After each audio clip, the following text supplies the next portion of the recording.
Assalamualaikum warahmatullahi wabarakatuh. Seluruh bangsa dan setanah air, jumpa lagi di channel Jagat Lub itu. Semoga dalam keadaan sehat, tak kurang satu apa, rahmah barokah salam Allah curahkan untuk kita semuanya.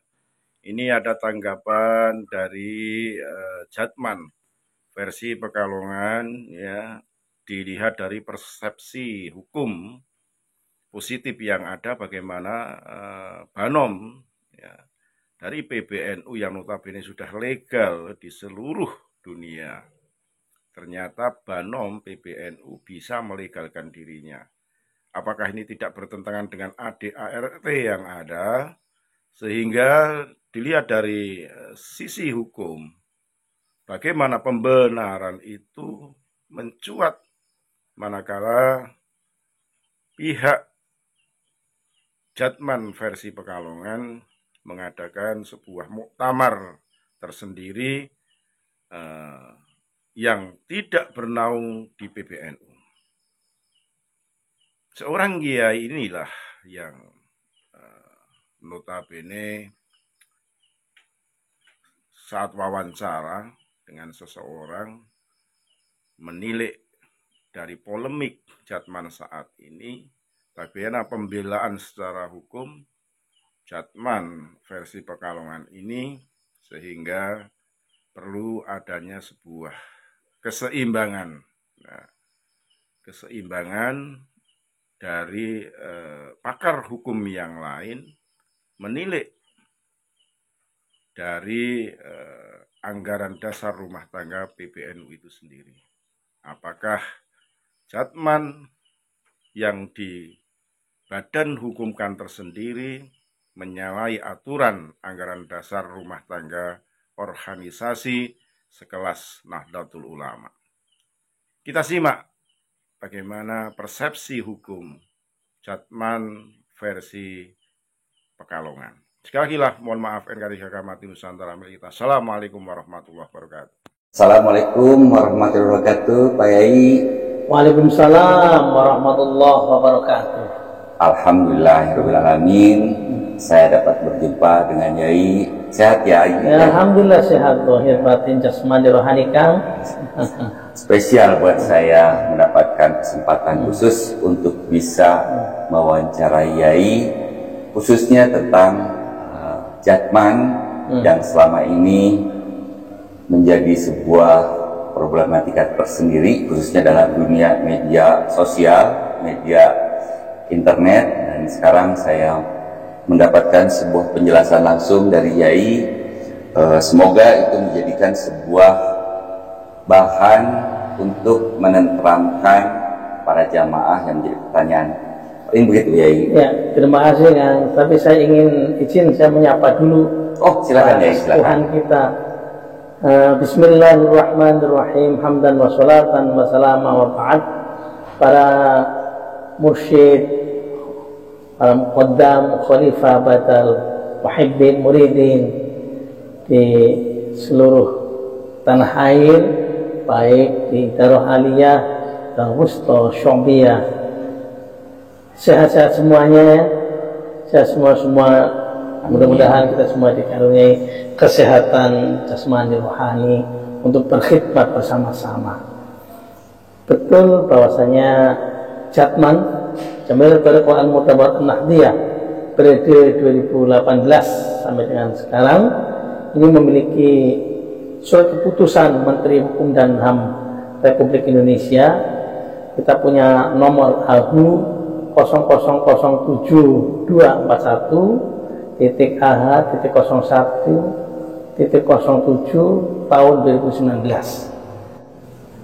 Alhamdulillah kalau begitu, secara hukum atau di mata hukum Jatman memiliki badan hukum yang telah resmi. Untuk itu kembali kepada awal dari rencana, di mana pertemuan ini saya inginkan sebuah jawaban daripada Yai selaku Sekretaris Jenderal Jatman.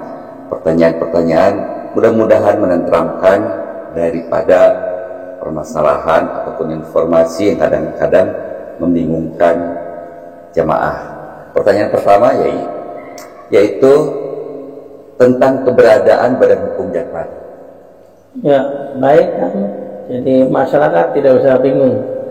Kami bertindak hati-hati, kami bertindak sesuai dengan pranata yang berlaku, norma hukum, norma agama, norma sosial, bahkan norma susila.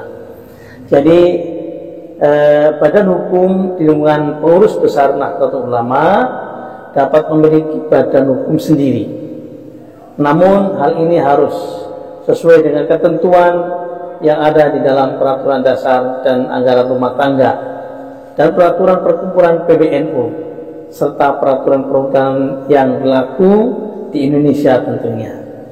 Tidak ada satupun aturan dalam PBNU yang melarang badan otonomnya memiliki akta badan hukum dari Kemenkumham, dalam hal ini Dirjen AHU. Dalam struktur organisasi Nahdlatul Ulama, Badan Otonom atau disingkat BANOM adalah organisasi yang berada di bawah Pengurus Besar Nahdlatul Ulama yang melaksanakan program NU sesuai dengan batas usia, kelompok masyarakat, profesi, dan atau kekhususan lainnya, seperti Gerakan Pemuda Ansor, Ikatan Pelajar Nahdlatul Ulama, Pergerakan Mahasiswa Islam Indonesia, Muslimat Nahdlatul Ulama, Fatah Nahdlatul Ulama, begitu juga Jam'iyah Ad-Thariqah Al-Mu'tabarah An-Nahdiyah, dan lain-lain. Badan otonom ini biasanya didirikan untuk mengelola kegiatan yang lebih spesifik dan terfokus sesuai dengan karakteristik kelompok yang menjadi anggotanya. Namun, jika badan otonom tersebut ingin memiliki badan hukum, tentu badan hukum sendiri, misalnya dalam bentuk badan hukum berbadan hukum seperti yayasan atau perkumpulan, hal tersebut dapat dilakukan dengan catatan bahwa badan hukum tersebut tetap merupakan bagian dari perangkat Pengurus Besar Nahdlatul Ulama dan badan hukum yang didirikan oleh badan otonom harus memiliki anggaran dasar, anggaran rumah tangga yang mengaturnya tentang struktur, tentang tujuan dan mekanisme organisasi, tentunya yang sesuai dengan peraturan Pengurus Besar Nahdlatul Ulama dan undangan-undangan yang berlaku, serta meskipun badan otonom tersebut memiliki badan hukum sendiri, tetap diperlukan mekanisme yang menghubungkan badan otonom dengan Pengurus Besar Nahdlatul Ulama. Tujuannya agar tidak menyimpang dari prinsip dasar Nahdlatul Ulama. Saya tahu, kita menyadari bahwasanya desakan dari muhibbin muridin, mengingat banyaknya di antara mereka yang ingin berjariah, ingin mewakafkan tanahnya atau barang-barang yang lain untuk kemaslahatan umat, harus direspon positif oleh Idarah Aliyah Jam'iyah Ad-Thariqah Al-Mu'tabarah An-Nahdiyah.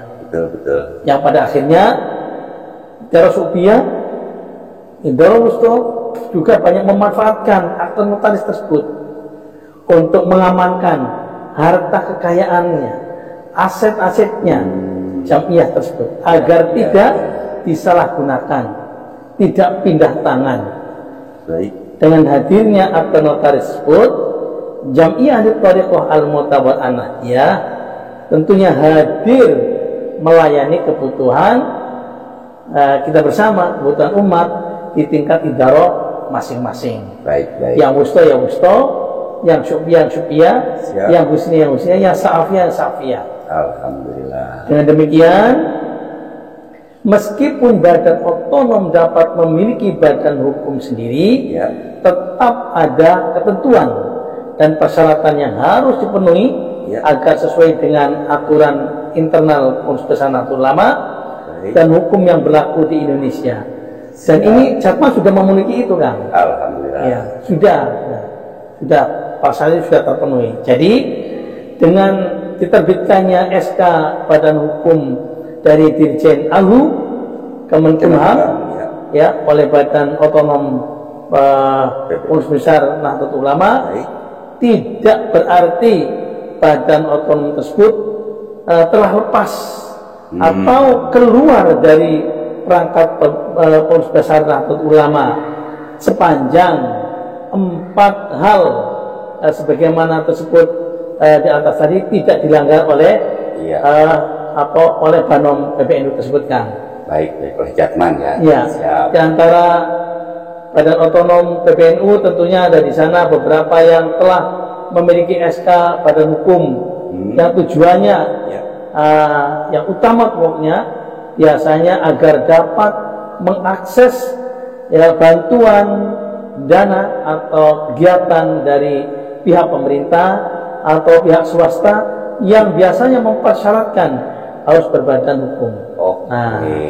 Badan hukum mandiri ya. Nah, Jatman misalnya pada tahun 2019 telah memiliki SK badan hukum dari Kemenkumham Republik Indonesia. Siap. Tidak bermaksud untuk keluar dari organ Pengurus Besar Nahdlatul Ulama, tetapi ada beberapa alasan yang mendasar, misalnya untuk memenuhi syarat menjadi badan hukum penerima wakaf, melayani kebutuhan idarah usto, idarah syukriyah, idarah husniyah, salafiyah yang akan berkontribusi pada jamiah dengan mengadakan kerjasama, tentu saja bersama dengan berbagai pihak yang mempersyaratkan adanya akte badan hukum tersebut. Tentunya dalam rangka pendirian kantor misalnya, ini penting sekali, Kang, memiliki badan hukum atau notaris ini, dan itu senyatanya sudah dimanfaatkan. Jadi alhamdulillah Jatman juga membutuhkan dan punya badan hukum tersebut. Baik, kalau demikian jelaslah bahwa keberadaan badan hukum itu yang dimiliki oleh Jatman bukan dalam arti keluar dari PBNU, bukan sama sekali, tetapi itu merupakan satu kesatuan, hanya saja dalam rangka untuk memiliki mengamankan aset dan kebutuhan-kebutuhan lainnya yang harus dipenuhi oleh Jatman itu sendiri. Karena tidak mungkin kita ada sebuah aset misalkan lahan, permohonan bantuan, tentu saja para pihak harus berterima kasih dengan hal kondisi semacam ini. Itu aja, Kang. Siap, jelas. Tuh kita pertanyaan pertama, alhamdulillah. Selanjutnya ada beberapa pertanyaan berikutnya. Terima kasih, Yai. Nanti kita sambung ya, Yai. Boleh, mungkin di lain waktu, Kang, ya. Siap. Assalamualaikum warahmatullahi wabarakatuh. Sedikit menanggapi terkait video dalam kanal channel YouTube itu. Sejauh yang saya ketahui bahwa Nahdlatul Ulama berdasarkan anggaran dasar dan anggaran rumah tangga hasil keputusan Muktamar ke-34 NU di Lampung dalam bab 1 pasal 1 ayat 1 lakukan di tahun 2015 itu sudah pernah mendapatkan persetujuan mengenai perubahan pengurus dan pengawas dari Menteri Hukum dan Hak Asasi Manusia Republik Indonesia dengan nama Perkumpulan Nahdlatul Ulama melalui permohonan dari notaris Ayu Triasi Sukowati Sarjana, akta notaris nomor 26 tanggal 29 Juli 2024, itu mengenai persetujuan atas perubahan anggaran dasar perkumpulan.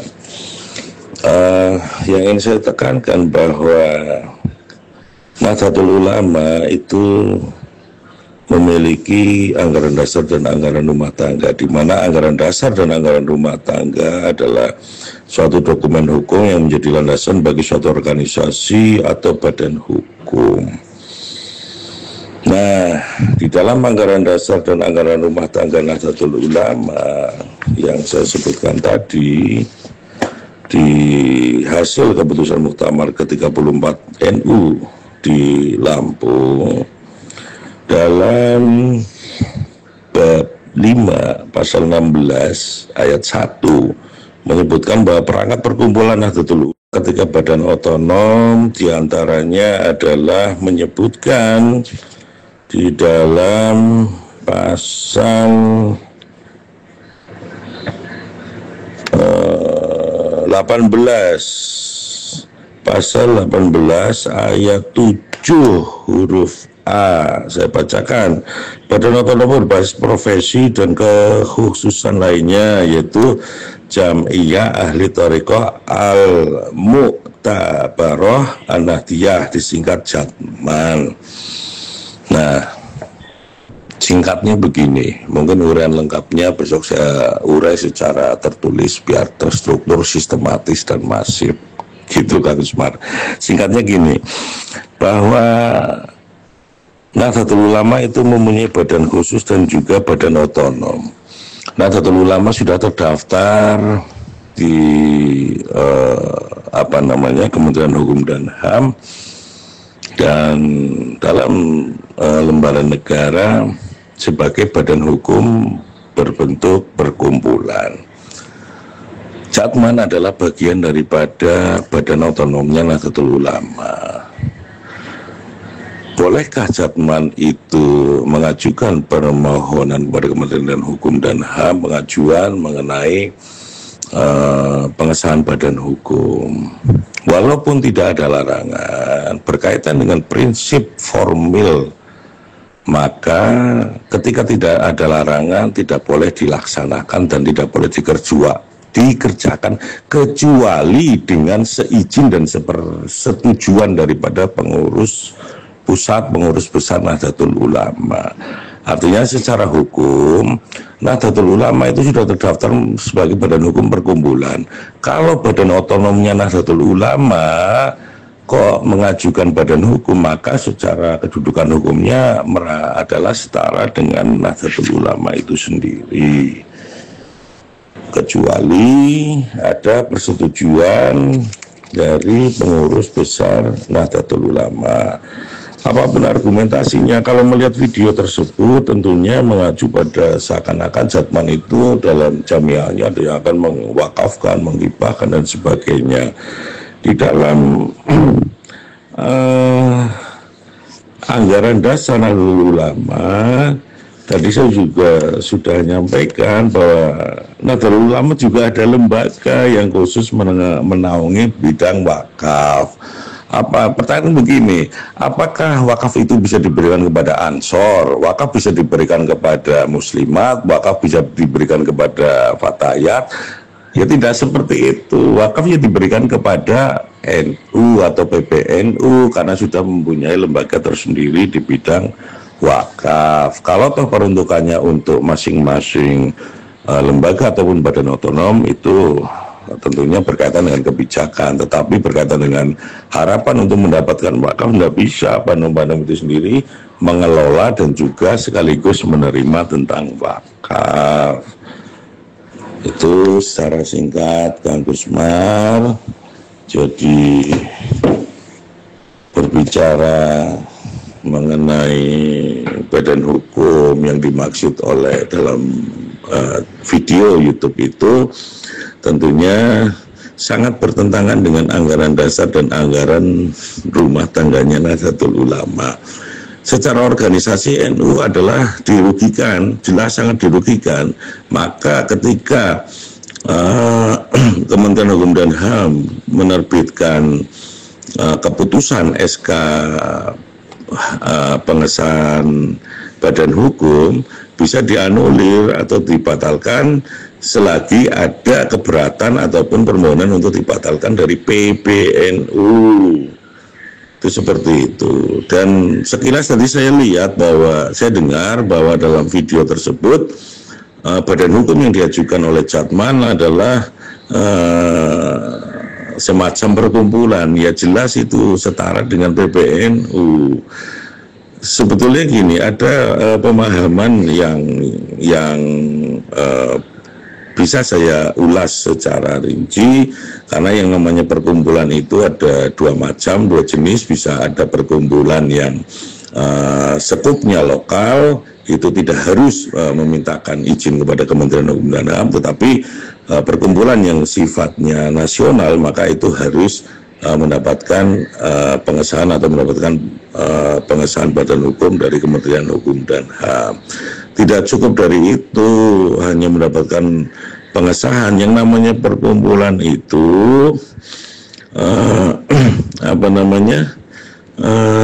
di samping ada surat keputusan pengesahan dari Kementerian Hukum dan HAM, untuk perkumpulan ternyata Berita Negara Republik Indonesia atau BNRI dan tambahan Berita Negara Republik Indonesia merupakan syarat yang wajib agar perkumpulan menjadi badan hukum yang sempurna. Coba dilihat di dalam Statblad 1870 nomor 64 yang berbunyi perkumpulan-perkumpulan berbadan hukum, hal ini berdasarkan pasal 5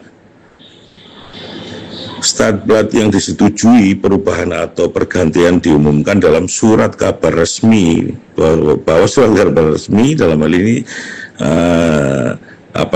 bisa disimpulkan bahwa surat kabar resmi dimaksud adalah PNRI dan tambahan Berita Negara Republik Indonesia. Jika Jakman yang dimaksud yang sudah mendapatkan pengesahan dari Kementerian Hukum dan HAM belum mendapatkan pengesahan atau terdaftar dalam PNRI maupun TNBRI, maka belum sah dan belum sempurna. Tapi menurut hemat saya itu sangat bertentangan dengan anggaran dasar dan anggaran rumah tangga yang merupakan hukum daripada organisasi konstitusi tertinggi dari Nahdlatul Ulama, yaitu anggaran dasar dan anggaran rumah tangga, serta dijabarkan lagi melalui peraturan perkumpulan Nahdlatul Ulama. Jadi saya rasa itu sangat bertentangan dan harus dianulir. Tidak bisa nanti banom-banom yang lain bisa saja melakukan pengesahan badan hukum.